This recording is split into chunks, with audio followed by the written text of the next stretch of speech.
पहिलं प्रेम. जन्माला येताना श्वास होता पण नाव नव्हतं. मरताना भलेही श्वास नसेल, पण नाव मात्र प्रत्येकाच्या हृदयात कोरलेलं असलं. जगणं म्हणजे खरं जगणं. त्यांच्या बोलण्याचा तो शेवट होता आणि जणू माझ्या जीवनातील सुरुवात. पहिल्याच नजरेत त्यांनी मला आपलंसं करून घेतलं होतं. त्यांचा तो गोंडवन, सिंहासम स्वाभिमानाने भरलेला तेजस्वी चेहरा, त्यांच्या बोलण्यातील करारी बाणा, हिमालयासारखी उंची, चमकत्या डोळ्यातील कर्तृत्वाची धजक, बलशाली शरीर, वक्तृत्व तर असे जणू शब्दांचे निर्माते तेच असावेत. त्यांच्या पहिल्याच लेक्चरमध्ये मी मनोमन माझं सर्वस्व देऊन बसले होते. माझा कुणी जीवनसाथी असतील तर फक्त हेच. त्यांना बघताच मला माझ्या त्या स्वप्नांची आठवण झाली, जे मला रोज रात्रीला चढायचे. एका पांढऱ्या शुभ्र घोड्यावर स्वार होऊन माझ्या भेटीसाठी आतुर होऊन येणारा तो राजकुमार. राज्यातून येत असताना ज्याच्यावर फुलांचा वर्षाव चालू आहे. काही लोक सन्मान म्हणून त्यांच्या गळ्यात फुलांच्या माळा घालत आहेत आणि अचानक एक माळ माझ्या हातात आली. मी ती त्यांच्या गळ्यात टाकली आणि ती माझ्या गळ्यात टाकणार तेवढ्यात गुणगुण ए गुणगुण. अचानक ज्योतीने दिलेल्या आवाजाने मी भानावर आले होते. प्रोफेसर अगदी होतेच जसे कुठलीही मुलगी त्यांना पाहिल्यावर त्यांच्या प्रेमात पडल्याशिवाय राहणार नाही असं त्यांचं चारित्र्य. प्रेमळ वागणं, मधुर वाणी आणि नेहमी शांत व प्रसन्न मुद्रा असणारे, पण तत्वांच्या बाबतीत मात्र फारच स्ट्रिक्ट होते. त्यांना वेळ न पाडणारे लोक बिलकुल आवडायचे नाही. कुणाबद्दल वाईट बोललेलं पण नाही चालायचं. ते म्हणायचे, दुसऱ्यांबद्दल वाईट बोलणारा कोल्हा आयुष्यभर जंगलातील सदस्य म्हणूनच राहणार आणि राजा बनणार तो फक्त सिंह, जो काय म्हणतो त्याकडे लक्ष न देता नवीन आव्हान स्वीकारतो, जो ठाम असतो स्वतःच्या निर्णयावर, जो जगतो फक्त स्वतःच्या हिमतीने आणि मस्तीने. ज्योतीने जोरात चिमटा काढला आणि माझी विचारांची शृंखला तुटली. असं काय? हे दुखतंय ना? मग मी काय वेडी आहे का तुला एवढा आवाज देऊन? पण तू मला दादच नाही देत. ज्योती माझी लहानपणीची मैत्रीण. माझ्या मनात काय चाललंय हे तिला लगेच कळलेलं असावं, म्हणूनच की काय ती माझ्याकडे साशंक नजरेनं बघत होती.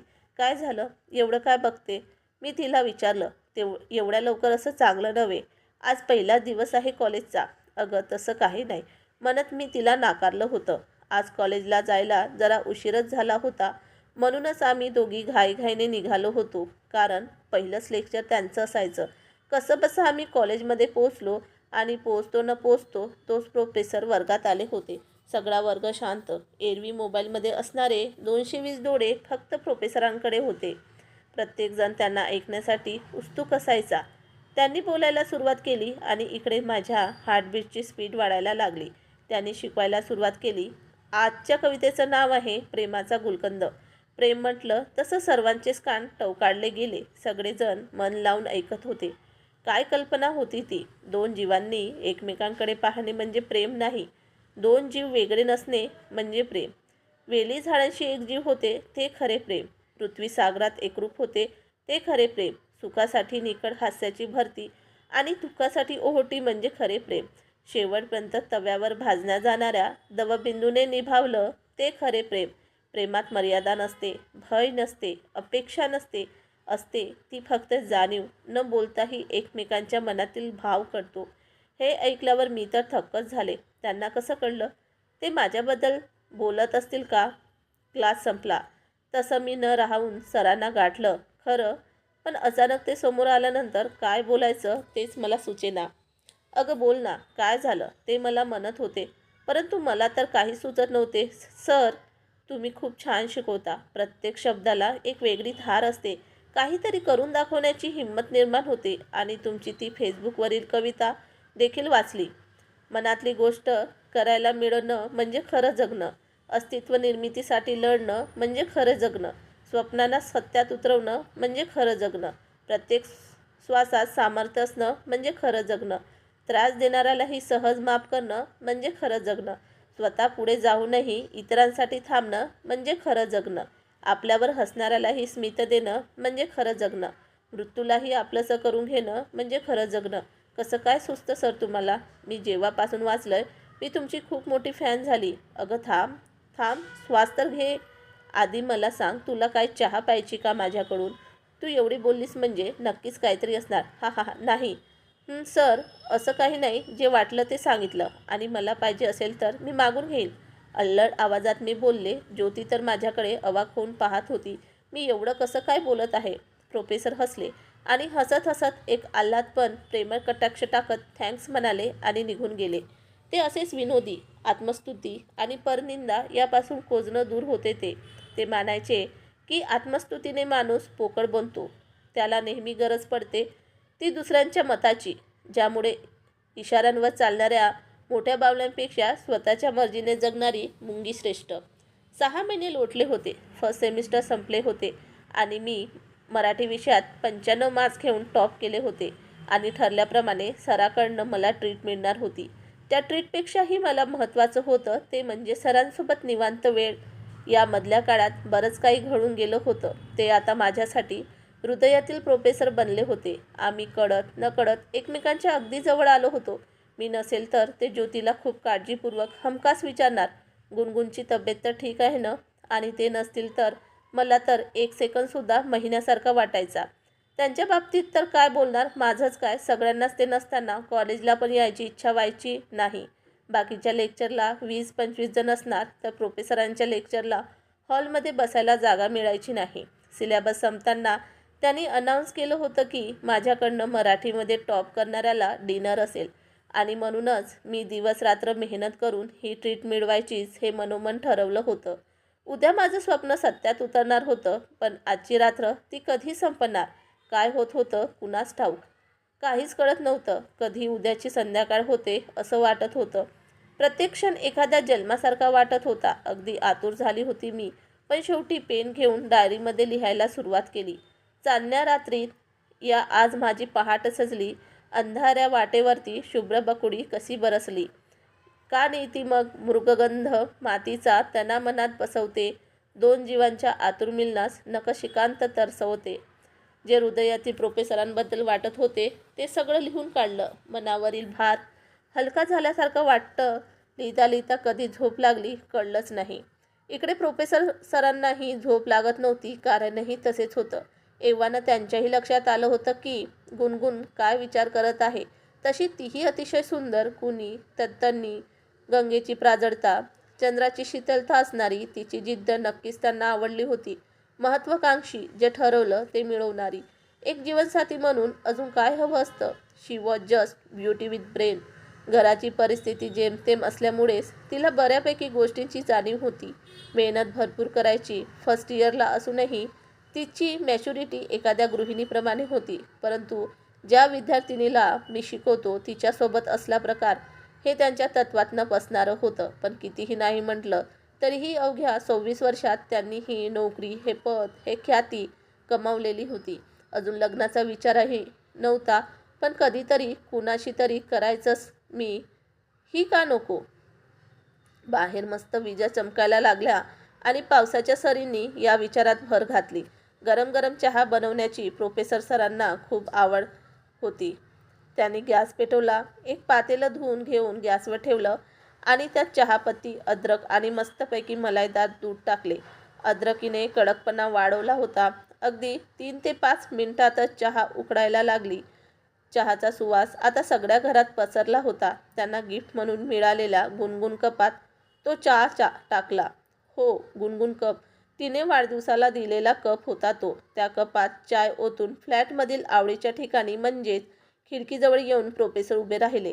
काचेवरील ओघळणाऱ्या त्या सरी, मस्तपैकी होणारी रिमझिम बरसात प्रोफेसरांना अजून कन्फ्यूज करत होती.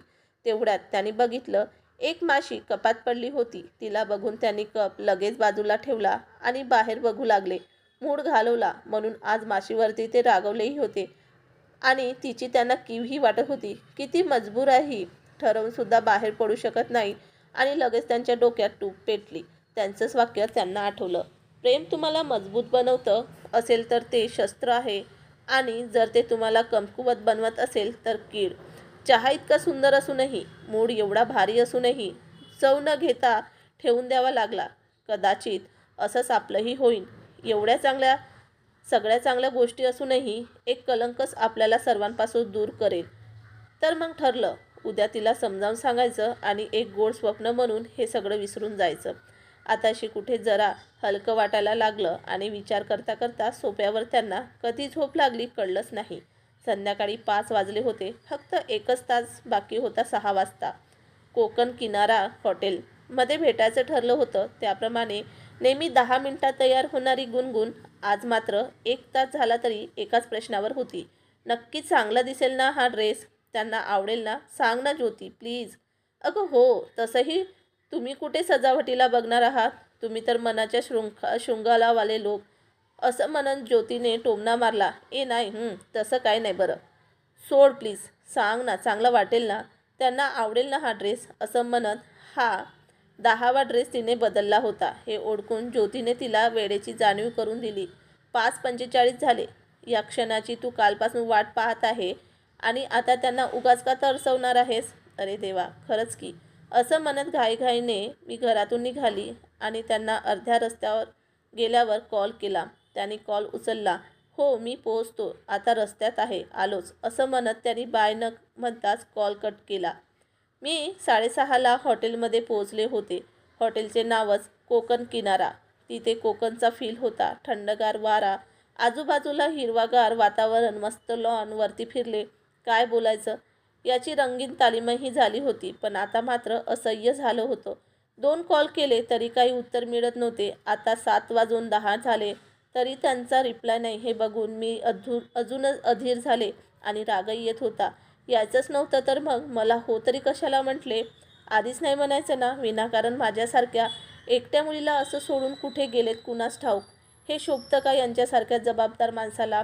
7:15 झाले आणि अचानक मिले हो तुम हमको त्यांच्यासाठी लावलेली खास रिंगटोन वाजली आणि त्यांचाच कॉल होता. अल्लड आवाजात मी बोलले हॅलो, परंतु तिकडे एक अनोळखी व्यक्तीचा आवाज होता. कोण आहे माहिती नाही, परंतु या व्यक्तीचा ॲक्सिडेंट झाला आहे आणि कॉल लिस्टमध्ये तुमचा नंबर मिळाला.